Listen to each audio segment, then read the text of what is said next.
Good afternoon, it's Amber from Blooms on the Hill, and I'm just unboxing. I'm going to do one of those unboxing videos like kids do with toys. No, not really. I'm unboxing a big order of lilium bulbs, and there's some, just pop you up there on the shelf, some lilium bulbs and some daffodils, I think. So it's really cold in my laundry, hence the hat. So I've already planted some lilium bulbs, and I've got some that have been done in stages, so I'll show you. But I have some additional ones, and this is the last of them. I've got sweet sugar. How pretty is that? So there's a few of those. Going for all the sort of pinky, whitey shades, thinking of weddings more than anything. One called a sweet rosy. It looks very double and ruffly. And there's a few of those, another one of those, and then there is Broken Heart, which looks like that. Looks sort of quite similar to that one, as though not so many layers of petals. There's another one of those there, and another one of those.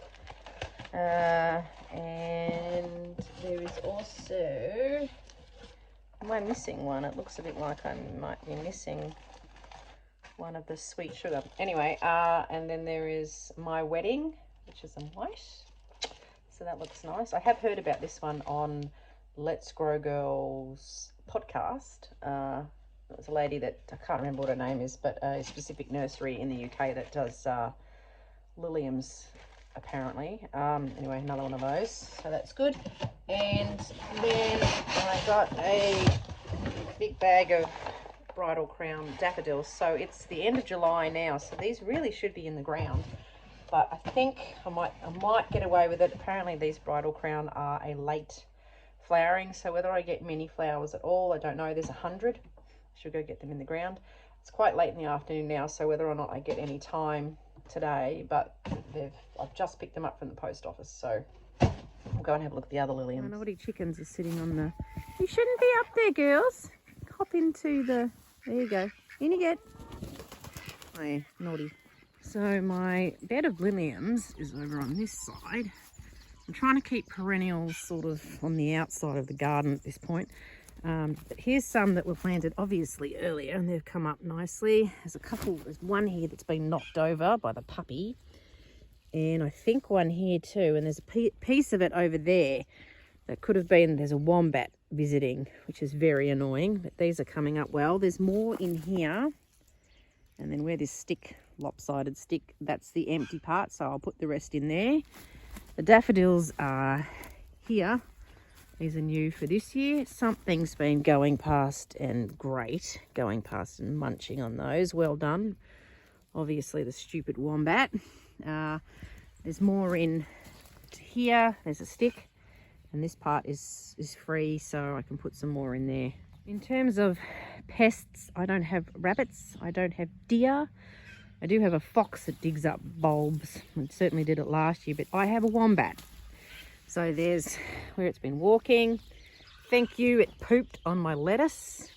And it's also been walking across my other beds. And over here you can see where it's dug under the fence.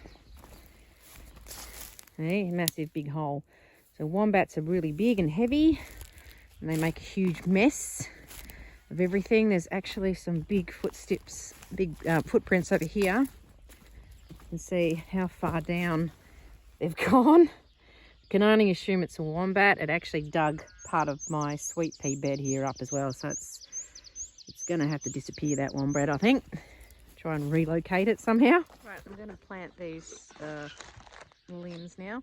So if you haven't ever planted them, I've only ever just done that small amount that I've just shown you, because I've never had them growing in my garden before, so this is the first year for me. So we'll see how they go. I don't really love them.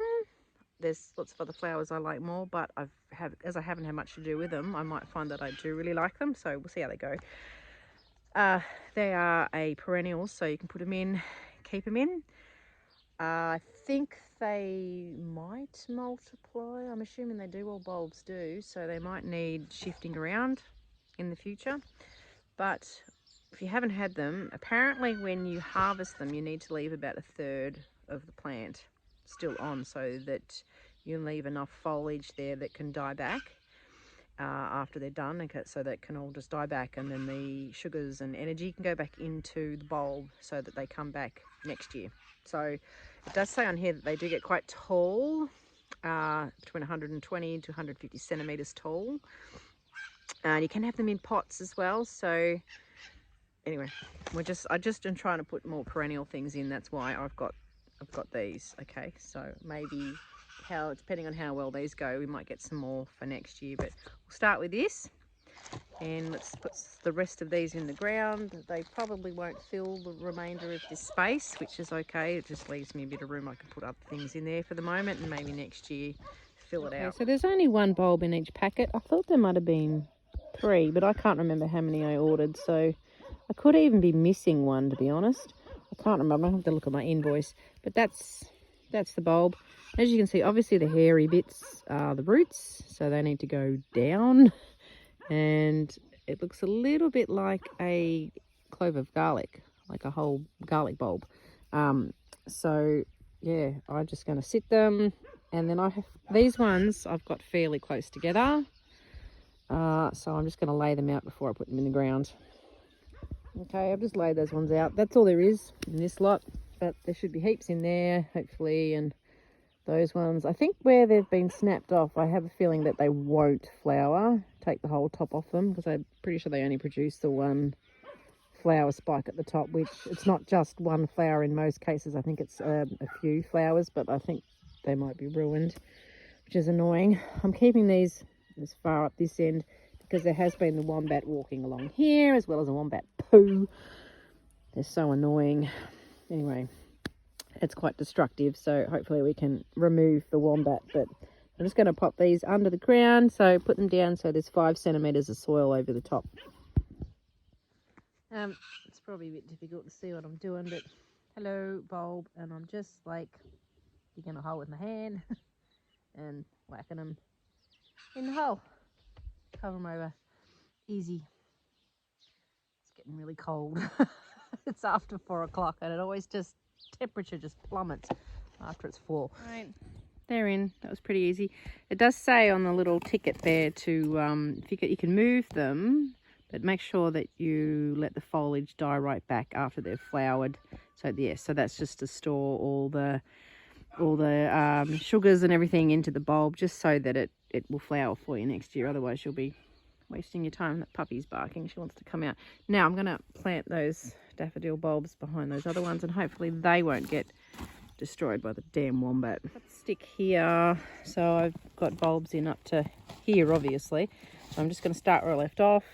I'm not too sure if 100 bulbs will fill this little area. Probably, I don't know, won't.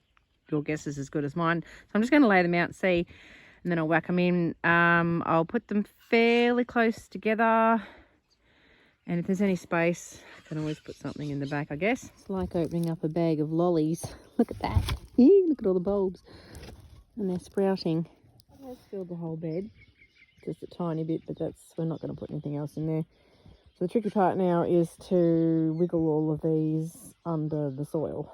So normally I'd dig a trench and lay them out, and it's a lot easier, but because this is the compost on top of the cardboard in this whole raised bed arrangement, I don't really want to be shifting all that compost backwards and forwards and around and upsetting the whole shape of the bed. So we're going to have to do the wiggle, which is what I did here, but there's just a lot. So this is going to take a while. Afternoon, it's the next day. Weather's much better.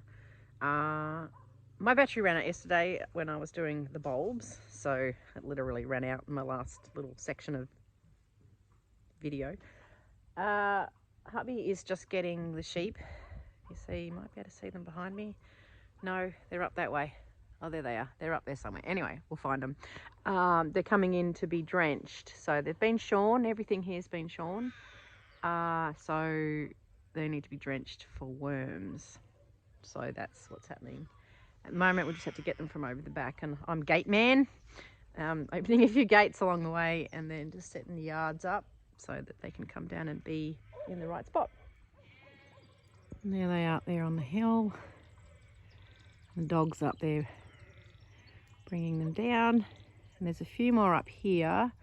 These are some stud ewes and they've lambed. There's also, my kids have got some Suffolks, which are black-faced sheep. They're up in that little corner up here. There's a ram. They're up here. Can't really see. There's my finger. They're above my finger up there. They're like Shaun the sheep, if you're a kid and watch Shaun the sheep. So they're up there by themselves. They haven't been shorn yet. And here comes these girls. All right, morning. It's now Wednesday. This is taking me 3 days.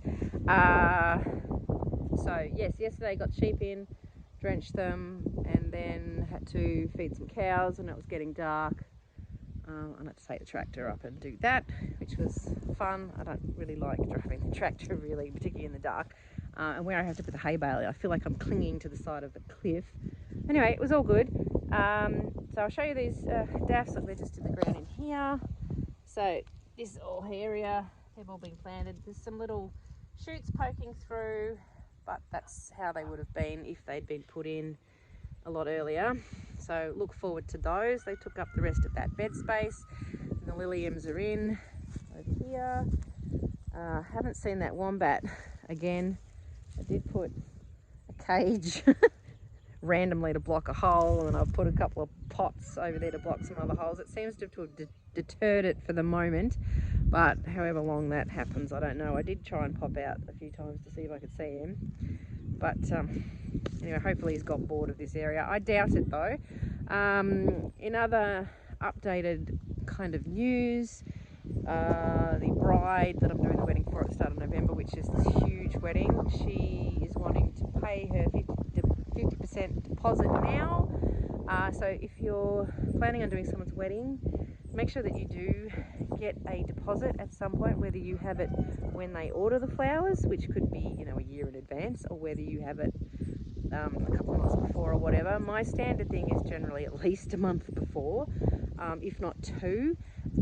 It's now 3 months out from the wedding, which I can't believe because I'm looking at the state of my ceilings and they're like this. So hopefully something grows. But it's important to get that 50% because if I need to buy in any flowers, then I've got the money to do so. So I'm obviously not going to spend what she gives me now. It'll set that aside, and that will be there in case I have to purchase any roses or anything else, because who knows what's going to happen. So that's the one thing, when you tell your brides, because you're growing the flowers yourself, that you cannot guarantee specific flowers. You can certainly grow the colour palette that they want, but the week of the wedding, what is open is what is open. So you've got to make sure that you've got a bit of a financial buffer there as well, in case you do need to buy anything in, which is more so an issue for spring flowers, particularly for me, because it's really cold. Last year was a really mild winter, so I had some like stock flowers were actually blooming in July. It was ridiculous, and it blew everything over too early. This year looks like it's going to be a bit of a more normal spring, although we haven't had a huge amount of cold weather, although it has been colder this year, this winter. So once again, unpredictable.